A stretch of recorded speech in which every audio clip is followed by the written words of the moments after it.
Bismillahirrahmanirrahim. Assalamualaikum warahmatullahi wabarakatuh. Kembali lagi bersama saya di channel Ahmad Junan Nasution. Baik, kali ini kita lihat bentuk-bentuk dari virus. Nah, kemarin kita sudah bicara soal sejarah virus, kita sudah bicarakan soal tobacco mosaic virus. Nah, bentuk virus itu bisa dibedakan, bisa kita lihat dari bentuknya secara visual yang memang kita lihat secara indera, dan juga ada bentuk berdasarkan kapsitnya. Nah, kalau yang saya gambar ini berdasarkan pada bentuk-bentuk yang terlihat secara visual ya pastinya ya. Oke, sekarang gini, virus itu sih apa sih? Dari pengertian ini kita akan lebih memahami bahwa bagaimana sih memahami bentuk virus. Virus adalah parasit yang mikroskopis. Jadi ada kata mikro, dan skopis. Jadi mikroskopis itu beda dengan makroskopis. Jadi ada istilah makroskopis yang terlihat dengan mata tanpa bantuan alat, dan ada mikroskopis. Nah, mikroskopis ini kita memerlukan alat bantu seperti mikroskop ya. Bahkan kemarin lihat tobacco mosaic virus ini dengan mikroskop elektron yang dilakukan oleh Wendell Stanley. Bahkan Adobe Meyer itu menggunakan mikroskop biasa tidak terlihat ya kan, itu sudah kita ceritakan itu ya. Jadi parasit mikroskopis yang menginfeksi sel organisme biologis. Jadi berarti kecil ya, sangat kecil. Itu poin pertama, bentuk virus sangat kecil sekali. Bahkan disebut parasit obligat karena memang hanya bisa bereproduksi di dalam inang ya, di dalam inang reproduksi. Bentuk-bentuk dari virus ada yang bentuk huruf T. Nah, ini secara yang kita lihat secara visual ya, bentuk huruf T. Ada Rhabdobacteriophage, contohnya huruf T itu Bacteriophage. Ini adalah bakteri yang menyerang E. coli atau E. coli ya, bakteri yang virus yang menyerang bakteri E. coli. Jadi ada loh virus yang menyerang bakteri yang bahkan kecil bakteri itu ya. Itu disebut dengan Bacteriophage atau phage, kadang disebut phage. Kemudian ada juga untuk ukurannya 80 kali 225 nanometer. Kemarin kita bicara soal tobacco virus 18 kali 250 nanometer. 18 itu adalah diameter, ini 80 diameter. Berarti lebih besar Bacteriophage dibanding tobacco ya. Tobacco mosaic virus TMV kemarin.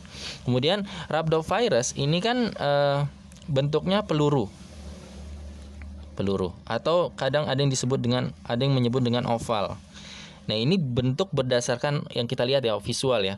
Kemudian ini ukurannya 75 ya, karena diameter dulu 180 panjangnya, 75 nanometer. Nanometer kemarin sudah kita bahas ya, lihat aja di video sebelumnya sejarah virus.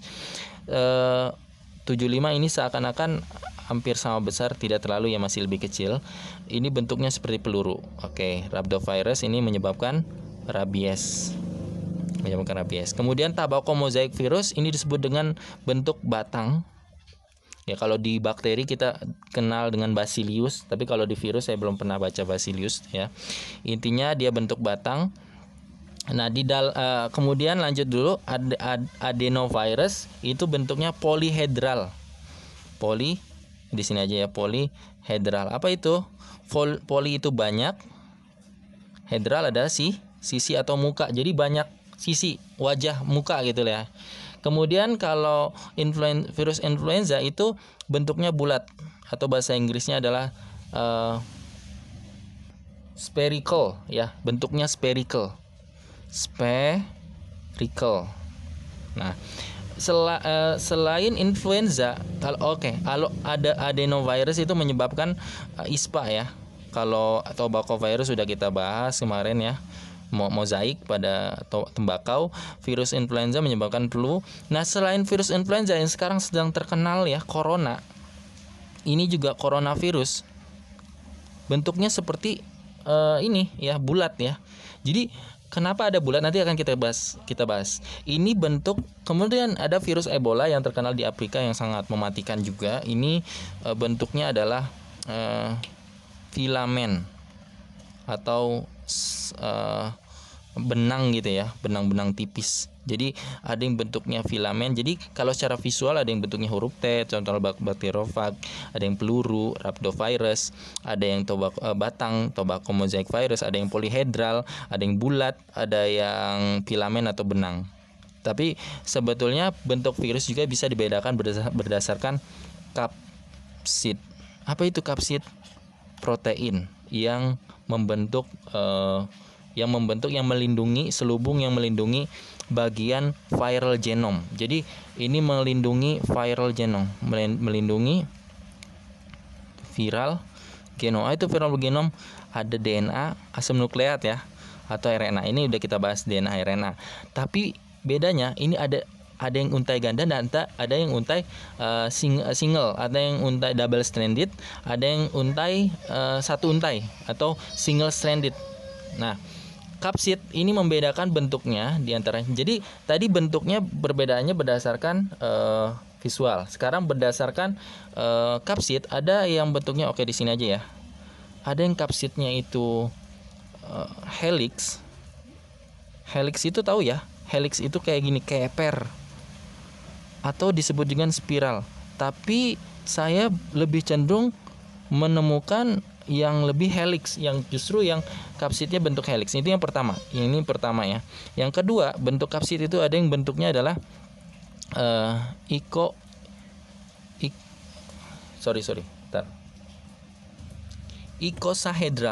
Icosahedral. Apa itu? Sama kayak tadi polyhedral. Ya, ini banyak sisi gitu. 20 sisi, 20 wajah gitu, 30 sisi, 12 simpul lah gitu lah kira-kira. Itu adalah icosahedral. Hedron ya, bahkan disebutnya dengan hedron, bukan hedral, hedron. Kemudian yang ketiga itu bentuknya diselubungi, berselubung ya, berselubung. Sebelum kita tuliskan dulu, baru kita akan bahas ya. Kemudian ada yang keempat adalah kompleks. Oke, sekarang gini. Yang helix itu contohnya apa? Kapsid. Kapsid itu kan tadi kan bagian yang melindungi viral genome. Oke, ada istilah selain virus, ada istilahnya virion. Apa sih itu virion? Virion itu adalah satu unit virus itu disebut dengan virion. Jadi satu unit virus yang sudah matang itu ya, satu unit ya ini disebut dengan virion. Ya, virion adalah satu unit dari virus. Virus itu biasanya menyatakan banyak gitu ya, seperti gini nih. Misalnya gini, adenoviruses, ada S-nya. Berarti ini virus yang jumlahnya banyak tentunya ya. Nah, oke, kapsid. Tadi kapsid. Misalnya di kepala itu, kapsid itu kan fungsinya kapsid itu terdiri dari kapsomer. Jadi sel-sel kapsomer adalah unit-unit protein yang membentuk kapsid. Oke, gini misalnya. Ini adenovirus, ini mengandung kapsid. Di setiap kapsidnya itu mengandung kapsomer. Nah, ini nih, kapsomer yang saling terhubung. Ya, jadi dari sub kapsid adalah ya kapsomer. Misalnya ini ya, kepala, ini kan bacteriophage terdiri dari kepala, leher gitu ya, leher, kemudian selubung ini ya, selubung ekor, kemudian ada papan papan dasar ini, kemudian ini penusuk ya, penusuk ini ada serabut ekor. Nah, kalau serabut ekor fungsinya untuk merasakan rangsangan ya, serabut ekor. Kalau papan dasar biasanya, jadi ekor itu fungsinya untuk menginfeksi ini pada bakteriofage, menginfeksi bakteri ya.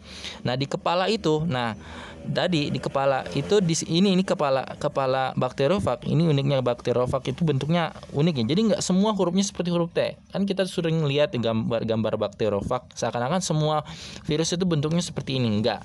Jadi beda-beda ya. Dan virus nggak semua bulat, ada yang polyhedral dari gitu ya. Nah, si bakteriofage itu kepalanya terdiri dari terbuat dari yaitu kapsid ya. Nah, terdiri dari kapsomer gitu. Jadi, nah sedangkan yang bulat ini, oke. Jadi kalau helix, jadi helix itu kapsidnya gimana? Helix itu ini contohnya, ini helix.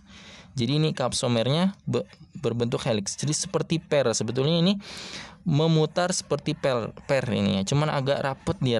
Nah, helix gitu ya, atau spiral lah, kadang ada menyebut dengan spiral. Nah, influenza itu termasuk yang spiral, helix. Jadi berselubung itu artinya ditutupi oleh envelope. Envelope ini bagian luarnya envelope. Bukan kapsomer, bukan kapsid ya, tapi sejenis yang terdiri dari, kadang ada dua ya, lipid. Ini selubung ini namanya. Ini apa namanya, menutupi, yang kalau amplop lah, istilah amplop bahasa Indonesia lah, apa namanya, menyampul gitu ya, menyampulnya atau menutupinya, terbuat dari lipid atau dari protein. Bahkan ini bedanya bukan serabut ekor. Kalau ini kan untuk bukan ekor ya, bukan penusuk, bukan jarum penusuk. Tapi kalau ini disebutnya ada namanya Nah ini dua ini glikoprotein yang memang berbentuk dengan seperti spike, seperti jarum gitu ya, yang bisa menjadikan dia menempel di inang, memudahkan ia menempel di inang.